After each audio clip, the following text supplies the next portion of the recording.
The Man They Made Me by Bell Webb. In a world that demanded conformity, Robert Thompson spent a lifetime crafting a mask to survive, but beneath it, a truth long buried yearned to be seen. Robert James Thompson was born in the mid-1950s to a working-class family in the Midwest. From the start, Robert, whom everyone affectionately called Bobby, felt out of place in the world they were thrust into. By the age of 6, Bobby was already crafting stories, drawing pictures, and creating imaginary friends, an outlet for a creativity born not only of childhood innocence, but also of deep, unspoken truths.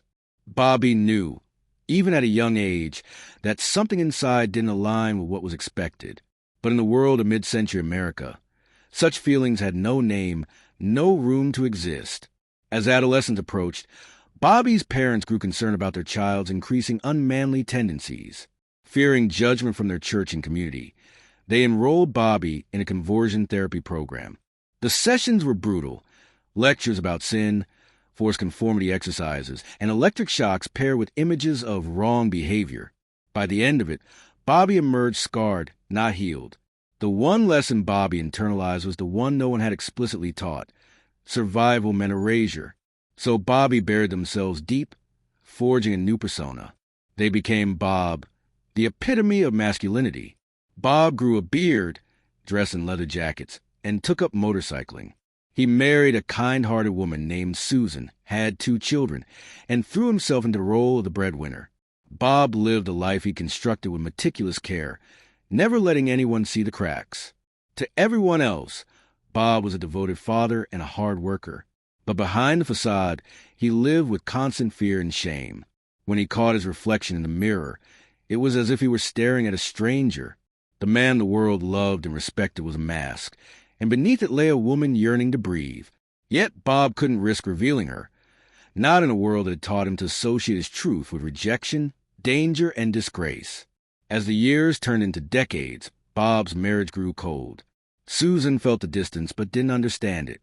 Their children grew up with a father who provided well, but rarely hugged them or expressed emotion. Bob's shame isolated him from the very people he loved most.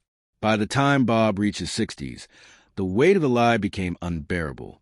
The world had changed somewhat, enough that Bob saw a glimmer of possibility in the life he had suppressed. Tentatively, he began to explore the identity that had been buried so long ago. Bob shaved off the beard, traded the leather jackets for soft blouses, and started introducing herself as Roberta or Bobby, a name that felt like reclaiming both past and present. But the world was not quick to forget. Bobby's wife, Susan, couldn't reconcile the husband she had known with the woman standing before her. Their children, now adults, were polite but distant, struggling to make sense of a truth that felt like a betrayal of their shared past. Old friends drifted away, unable to reconcile the man they'd ridden bikes with and the woman they now saw. Bobby tried to reach out, to explain, to make amends, but the wounds were too deep.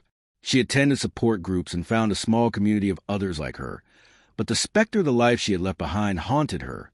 One night, sitting alone in her modest apartment, Bobby pulled out an old shoebox filled with fragments of her past. Childhood drawings, photographs of her children, a lock of her daughter's hair from her first haircut. She realized that while she had finally embraced her true self, it had come too late to undo the damage of decades spent in hiding. Bobby wrote a letter to her family, pouring out her heart. She apologized for the walls she had built, for the love she had withheld, and for the fear that had consumed her life. She asked for understanding, not forgiveness. But the letter went unsent. As Bobby stared out the window that night, watching the city lights flicker in the distance, she felt a profound mix of relief and sorrow. She had found herself at last, but the cost had been the life she had built, the family she had loved from a distance, and the years she could never reclaim. Bobby passed quietly a few years later, surrounded by a few friends from a support group. At her funeral, her daughter attended, silently placing a photo of the family during happier times on the casket. It was the only gesture of reconciliation Bobby would ever receive. Bobby's story ended as it had begun, with quiet struggle against a world that didn't understand. But within that struggle lay a fierce and defiant truth. Though the world had demanded her silence, she had spoken in the end.